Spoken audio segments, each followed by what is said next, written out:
Olá, sejam muito bem-vindos.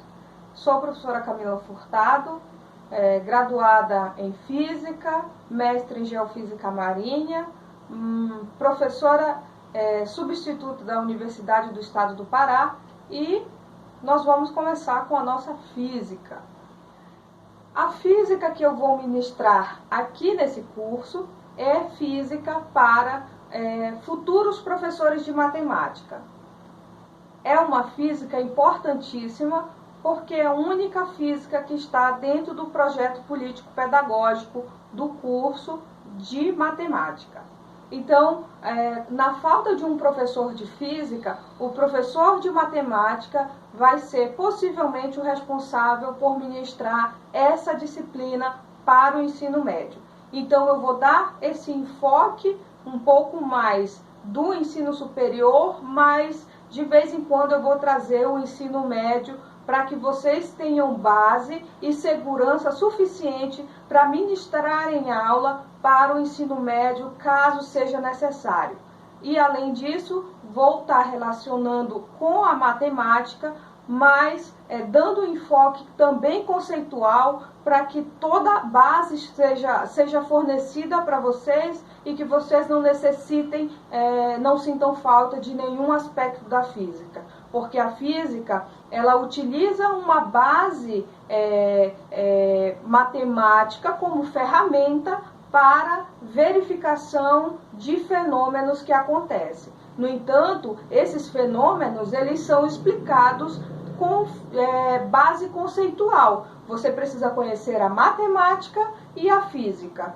A matemática como ferramenta utilizada pela física, é assim que nós físicos reconhecemos o valor da matemática. Mas, iniciando o nosso ingresso dessa viagem pela física, acompanha comigo o nosso primeiro aspecto, que muitas vezes o professor de física, dentro da sala de aula, esquece de abordar esse assunto, e é, inclusive, o primeiro capítulo do livro básico que nós estamos utilizando, que é o Halliday.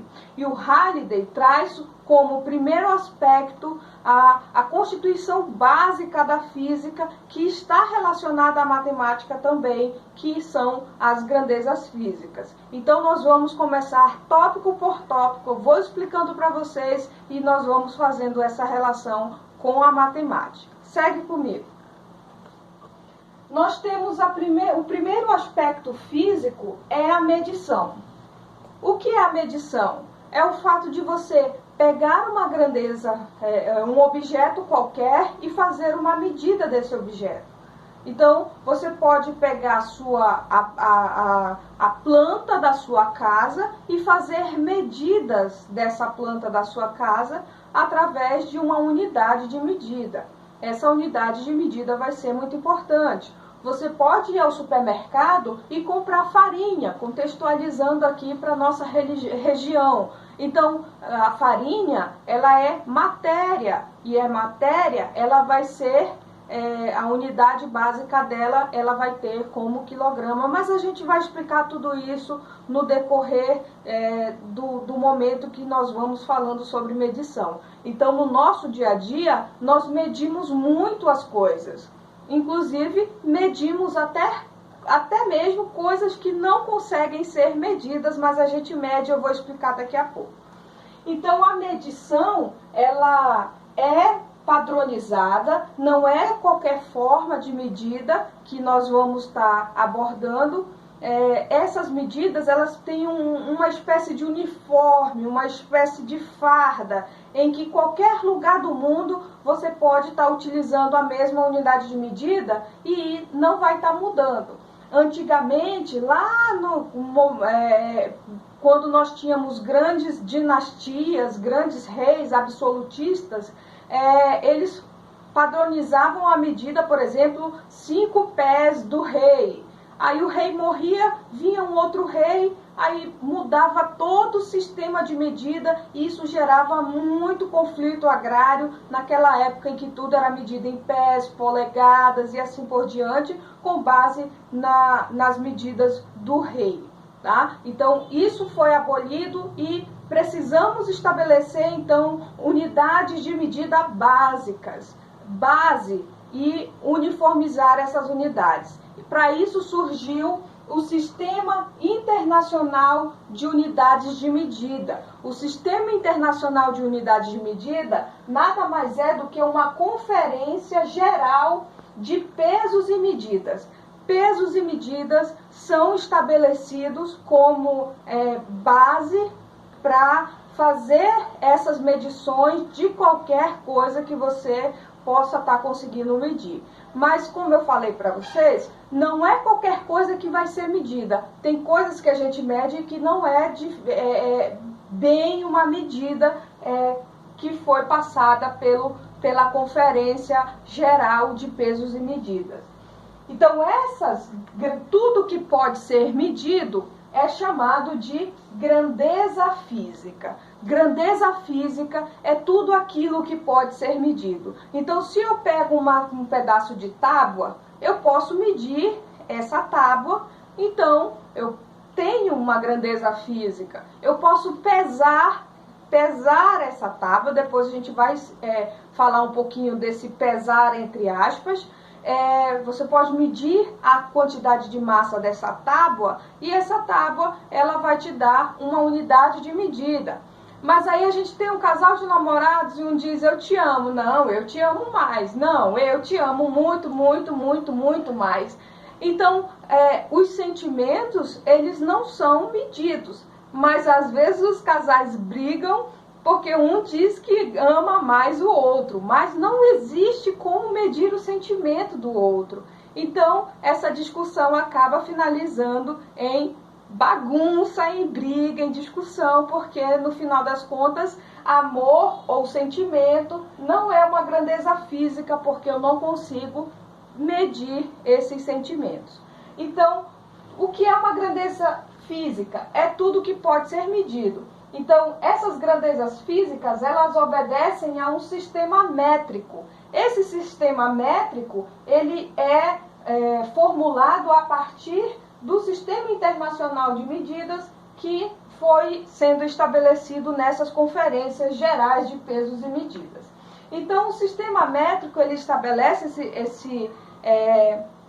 essas grandezas físicas e nós utilizamos essas grandezas físicas em muitos aspectos e nós nem nos damos conta. Por exemplo, eu tenho aqui centímetro, metro, centímetro. Então, isso quer dizer que é 10 elevado a menos 2. Isso daqui é base 10.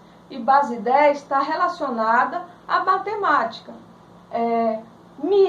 Mililitros. Quando você vai tomar uma injeção, existe uma medida ali na injeção e tem o mililitro. Então, é 10 elevado a menos 3. Surgiu, teu celular agora tem microchip. Micro é o quê? 10 elevado a menos 6. Então, agora você chega, me empresta o teu 10 elevado a menos 6 chip?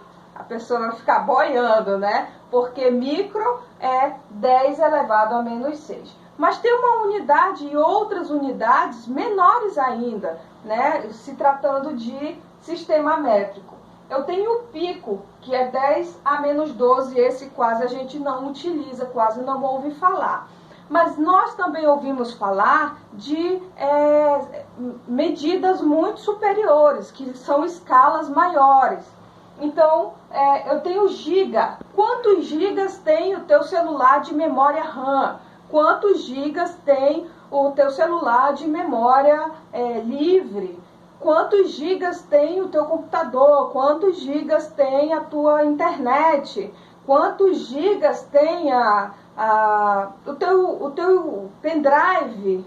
E assim por diante. Então, giga é 10 elevado a nona. Então, você chega agora, quantos 10 elevado a nona tem o teu HD? A pessoa vai ficar boiando. Então, giga é 10 elevado a 9. Megahertz, frequência modulada em cento e tanto megahertz. Megahertz, quando você ouve na sua rádio, mega nada mais é do que 10 elevado a 6. Então 10 elevado a 6 está falando provavelmente de uma quantidade de energia de onda sonora que é emitida através dos aparelhos emissores e receptores de onda eletromagnética, porque o rádio, as ondas de rádio são ondas eletromagnéticas e são ondas com comprimento de onda muito grande. Então mega é um mega, quando a gente fala mega ultra power, e a gente inventa uma série de medidas que não são de verdade, a gente acaba inventando, né? Então tem o quilo, que é muito utilizado. Aí você chega lá no seu supermercado e você diz, moço, eu quero 200 gramas de queijo. Aí o moço vai e diga, moça, aqui não tem capim. Porque gramas, na língua portuguesa, é grama de capim, de terra ali que você planta. Agora, o grama é Sistema Internacional de Medidas. Então você chega e diz, eu quero 200 gramas de queijo. Provavelmente o vendedor vai dizer 300 gramas, aí você corrige ele, 300 grama de queijo. Às vezes a gente puxa o S de todo mundo falando errado, a gente acaba falando errado também, mas quem sabe a forma correta de dizer fica, será que eu falo de novo correto? Eu falo, tá? Eu falo. Eu às vezes me autocorrijo. Então o quilo, ele é muito utilizado, ele é o 10 elevado à terceira potência. Então nós temos aí o quilograma para medir a quantidade de massa.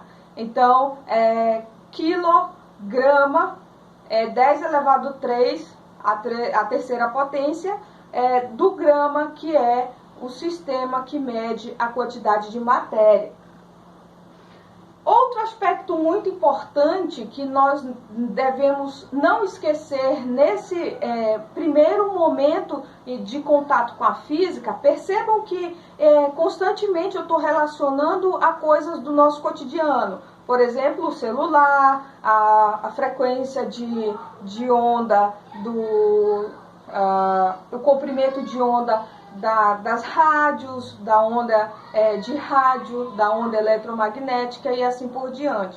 Então eu estou tentando fazer associações, porque é nesse momento de associação da física com o cotidiano do aluno que o aluno começa física tem importância na minha vida. E esse é o principal aspecto que a maioria dos alunos saem do ensino médio e se perguntam e se questionam: por que física? Por que eu tenho que estudar física se física não serve para nada? Porque nós às vezes esquecemos de dar essa aplicabilidade da física ao cotidiano do aluno. Mas vamos agora falar de algarismo significativo. Agora tem a ver com a matemática. Por quê? Algarismo significativo, o nome já diz tudo, é um algarismo que tem significado dentro da física. Quanto mais precisa for a minha medição de um determinado experimento, de uma determinada comprovação científica, quanto maior a precisão dessa experimentação científica dentro da física, mais algarismos eu vou ter. Eu vou ter 0,00003. Então, esse 0,0003 tem significado dentro da física, é importante porque é um algarismo significativo. Quer dizer que a precisão desse experimento que eu estou realizando dentro da ciência tem significado. E essa precisão, ela vai dizer exatamente o grau de certeza ou incerteza experimental. Inclusive, a gente fala de grau de incerteza lá na física quântica, quando a gente não sabe muito bem, quando a gente consegue calcular a posição da partícula, a gente não consegue dizer a energia que ela tem. Quando a gente consegue calcular a energia da partícula, a gente não consegue dizer a posição que ela está. Então, nesse processo aí, gera um grau de incerteza. Se gera incerteza, não gera um certo grau de precisão, logo eu não vou ter algarismos tão significativos para representar um dado fenômeno físico que acontece. Mas dentro das grandezas físicas, eu tenho todos aqueles aspectos que eu consigo medir. Bora lá saber quais são. Eu tenho tempo. Todo mundo deve ter um relógio. Se não tiver o relógio, tem um smartphone. E no smartphone tem relógio. Tanto é que às vezes as pessoas que não usam relógio, eu adoro relógio particularmente, as pessoas que não gostam de relógio veem a hora no celular. Mas antes da era tecnológica e informacional, da era da informação, a era da comunicação, nós tínhamos um sistema que media o tempo. E era baseado justamente na posição em que o Sol se encontrava. Se o Sol tivesse exatamente alinhado com a sua sombra, era meio-dia. E a partir de então, na medida que a Terra iria se deslocando em relação ao Sol, iria formando a sombra de uma haste, por exemplo, de um pau enfincado numa determinada área limpa, para que eu pudesse estar calculando justamente a posição do Sol. Inclusive, na sobrevivência, dentro do sobrevivencialismo, quem gosta de se aventurar nas matas e em biomas desse tipo, as pessoas que têm um conhecimento um pouco mais dentro dessas ciências, dentro da física, conseguem se localizar no tempo e, inclusive, se localizar geometricamente ou geograficamente dentro justamente dessa aferição que é feita com a haste enficada no solo e com a posição dessa sombra à medida que vai mudando de horário e a Terra vai se deslocando em relação ao Sol. E percebam que eu falo com vocês nesse momento com uma linguagem um pouco mais aprofundada, porque eu sei que vocês sabem que a Terra gira em torno do Sol.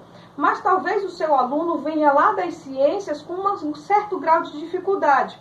E nem todo mundo vai estar no mesmo patamar para receber esse conhecimento da física. Então você precisa dizer que, olha, para quem não sabe, é a Terra que se desloca em relação ao Sol, porque nós adotamos isso como referencial. E referencial, eu vou explicar daqui a pouco o que é referencial para vocês. Tanto vocês podem estar dizendo isso para os alunos de vocês, porque quando você diz que você vai explicar daqui a pouco, gera uma curiosidade no seu aluno, ele vai ficar prestando atenção, porque ele vai querer saber o que é essa palavra nova que eu ainda não sabia e agora está sendo inserida no meu vocabulário. Então, por isso, é importante que você faça um jogo de cintura para que o seu aluno fique curioso, principalmente quando se trata desse assunto que é abordado na primeira aula de física, onde o primeiro contato com o seu aluno é extremamente importante. Se você conseguir cativar o seu aluno nessa primeira aula de física, onde você vai relacionar o que você tem de unidade de medida, de medição e etc., no cotidiano do seu aluno, no dia a dia do seu aluno, você vai conseguir resgatar esse aluno para dentro das ciências, para dentro da física, e quem sabe a gente não pode estar formando diversos cientistas dentro da física. Um ponto que é muito relevante. Continuando. Tempo. O tempo ele é medido em segundos. Então, eu posso transformar para minutos, transformar para horas, mas a unidade básica da medição do tempo é justamente o segundo. Mas você pode estar fazendo a transformação para outras unidades de medida, não quer dizer que esteja errado, mas o Sistema Internacional de Medidas, de unidades de medida, ele estabelece o segundo como unidade básica da medição em tempo. Então, se eu posso medir o tempo, tudo que eu posso medir é uma grandeza física, então o tempo é uma grandeza física. Comprimento, eu posso medir algo em relação ao comprimento? Posso. Eu posso medir o comprimento de uma caixa de sapato, eu posso medir o comprimento da frente da casa, eu posso medir a altura em metro. Então, comprimento, altura, tem como unidade básica o metro. E o metro é utilizado em vários pontos, inclusive nas rodovias. Quilômetro. Então, quilômetro é metro, né? Metro. Então, está falando que a rodovia está sendo pontuada ali em determinados pontos onde ela completa determinados comprimentos. Percebam a importância dessa unidade de medida, inclusive quando você vai viajar, quando você vai medir qualquer coisa, quando você vai tá estabelecendo ali a utilização do metro, o metro como unidade de medida, tá? Outro ponto importante que é uma grandeza física é a massa. E massa, você pode ir no supermercado, você poderia até dar uma dica aqui bem pedagógica para vocês, você poderia estar agendando uma visita dos seus alunos no supermercado para que eles vejam o que é medido em grama, o que é medido em litro, o que é medido em outras grandezas, tá? Em outros sistemas, em outras unidades, porque não é um sistema único. Por exemplo, ainda existe a unidade pés, ainda existe a unidade polegada, tanto é que você vai numa loja escolher uma tela de TV ou até uma tela de computador e tá lá polegadas, aí você fica conferindo aqui quantas polegadas são, mais ou menos dentro do seu polegar, e também depende do tamanho do polegar. Então, por isso, por existir essa variação, é que existiu uma conferência para estabelecer um padrão para que não fique avacalhado. O meu polegar provavelmente é menor do que o polegar de um homem bem altão. Então, a polegada dele, a quantidade de polegadas dele vai ser muito maior do que a minha quantidade de polegadas. Eu vou sair perdendo na brincadeira. Tudo que tem massa pode ser medido. A farinha, o arroz, o feijão, a farofa, que agora vem farofa engarrafada. Enfim, uma série de coisas podem estar sendo medidas. A roupa que você vai colocar para lavar, ela também tem, a lavadora tem uma especificação da quantidade de massa de roupa seca que pode ser colocada ali dentro em determinados parâmetros que ela estabelece lá. Então, massa é muito importante para o nosso cotidiano. Inclusive, você pode estar fazendo uma relação da quantidade de massa com a refeição. A quantidade que cada um precisa de massa, de proteína, de carboidrato e etc. Estabelecendo uma conexão aí com as ciências, com a biologia e fazendo essa relação que quantidade de massa que você ingere, ela é muito importante para que você consiga fazer suas atividades, porque ela é transformada em energia. A gente vai falar de energia daqui a pouco. Substância. Existem substâncias. O que são substâncias? Provavelmente o seu aluno de primeiro ano, na sua primeira aula de física, não vai saber o que é uma substância, porque ele também está tendo a primeira aula de química dele. Então você precisa ter consciência de que substância você vai precisar explicar para o seu aluno, senão ele vai ficar a ver navios e não sabe o que é uma substância. Por exemplo, você pode dizer que o oxigênio que ele respira é uma substância. O cloro que é utilizado para fazer a limpeza da sala é uma substância. E assim você vai dando exemplos de substâncias que são utilizadas no dia a dia do aluno. Isso vai fazer com que ele tenha uma compreensão. A partir do momento que ele compreende o que é uma substância, você pode estar dizendo que essa substância ela também é medida. ela também pode ser medida. E essa medida de substância, ela é feita em mol, quantidade de moléculas. E aí você fala rapidamente o que é uma molécula, para que o seu aluno tenha ideia do que você vai estar falando. Senão, você vai estar falando e o seu aluno não vai estar entendendo. Então, você vai estar perdendo tempo, o seu aluno vai estar perdendo tempo e a educação também vai sair perdendo nessa brincadeira toda. Outra coisa que é muito importante que pode ser medida é temperatura. E aí você pode pedir para o seu aluno trazer um termômetro, ou você leva um termômetro para a sua sala de aula e você leva uma água quente, uma água gelada e você faz a medição de temperatura de um e de outro. Peçam para que eles anotem, peçam para que eles reflitam, peçam para que eles dialoguem sobre por que um deu isso, por que outro deu aquilo. Então, a temperatura, ela também pode ser medida, e se ela pode ser medida, ela é uma grandeza física. A gente ainda tem duas outras grandezas que podem ser medidas e está relacionada à energia. Uma é a corrente elétrica, que é a quantidade de elétrons que passa por um determinado condutor de eletricidade. Pera lá, professor, eu vou falar isso para o meu aluno? De jeito algum. Você vai explicar o que é corrente elétrica, você vai explicar o que é condutor, o que não é condutor, você vai explicar que os metais são bons condutores de energia. Se possível, mostre uma experiênciazinha de como funciona a energia elétrica dos metais, dos não metais, quem conduz melhor, o que é um isolante térmico, por que a fiação elétrica ela é emborrachada por fora, mas por dentro tem um metal e você pode estar levando um pedaço de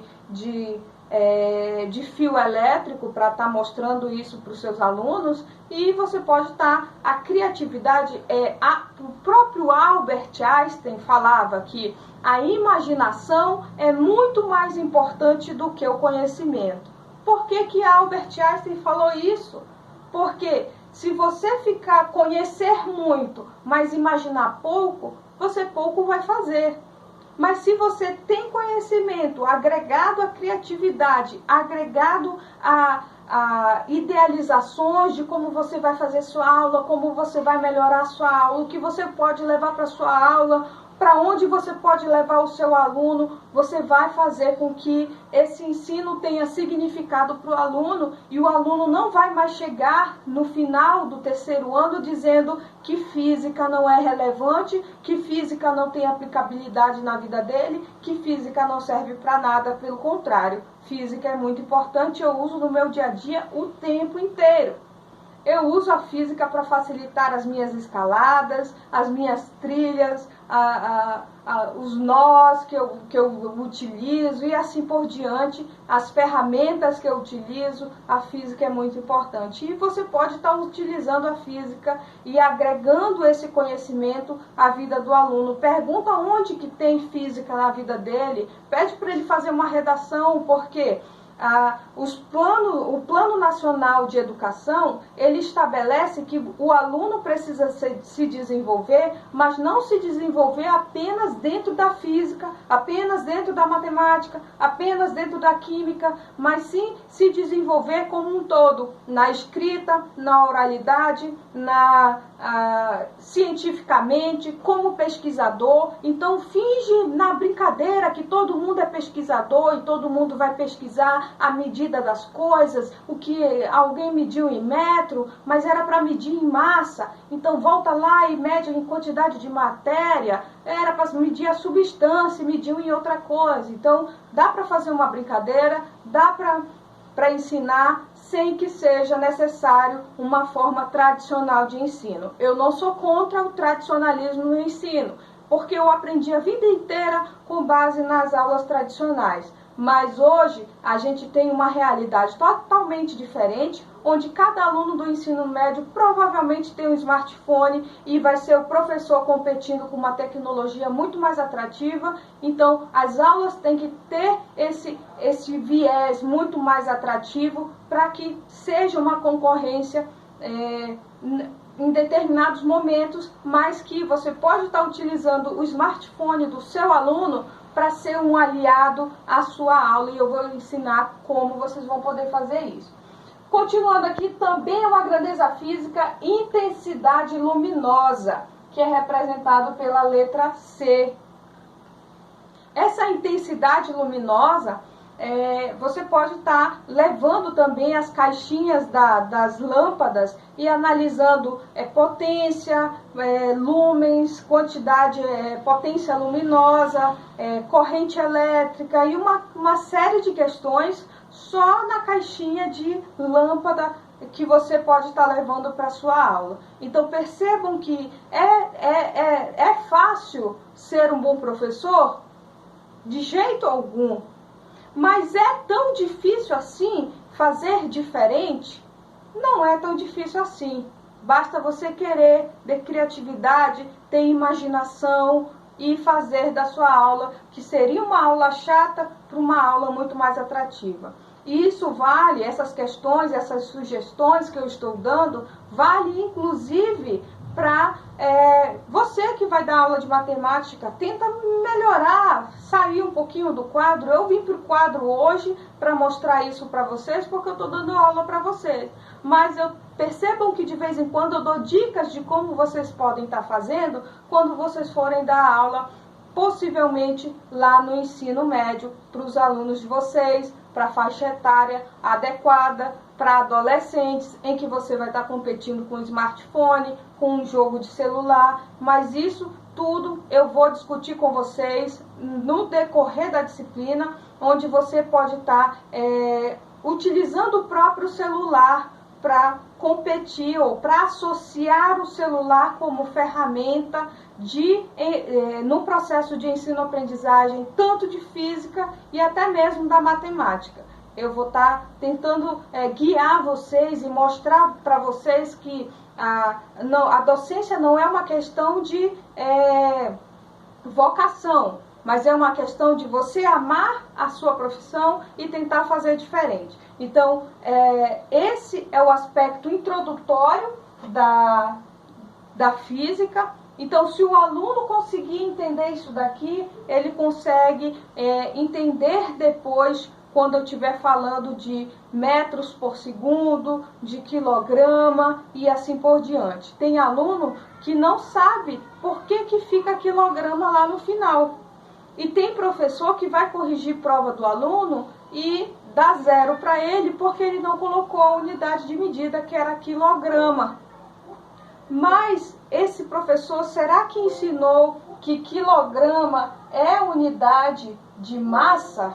É uma forma que pode medir a quantidade de matéria, de massa? Enfim, é uma questão a se pensar e uma questão a se resolver.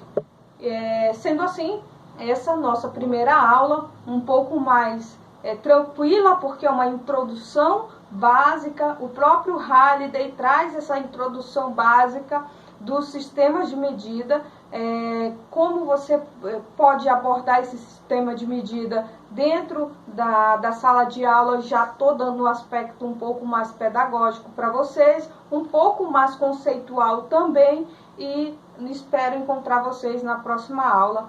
Até o próximo contato.